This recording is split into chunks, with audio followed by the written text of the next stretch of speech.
Sa iba pang balita, opisyal lang nagsimula ang 2 linggong bilateral exercise ng Filipino at US Marines.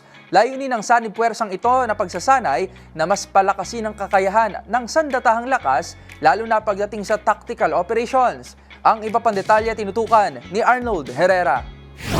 Halos 500 Pilipino at Amerikanong Marines ang kalahok sa Marine Exercise 2025 na isinasagawa sa Camp Iranun Barira, Maguindanao del Norte. Ayon kay Brigadier General Romulo Quemado II, Commander ng 1st Marine Brigade, 480 na marine personnel at iba pang security forces ang sumasailalim sa sanib-puwersang pagsasanay na magtatagal hanggang 11 ng Abril.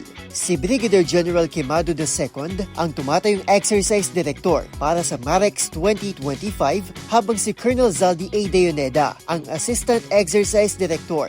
Layo ng pagsasanay na palakasin ang kakayahan ng mga kalahok, lalo na sa tactical operations. Kabilang sa mga aktibidad ng MAREX 2025, ang Joint Littoral Live Fire Exercise at Amphibious Assault Operations na mahalaga sa counter-landing at coastal defense strategies. Para sa DZRH-TV, ito si Arnold Herrera. Una sa Pilipinas, una sa Pilipino.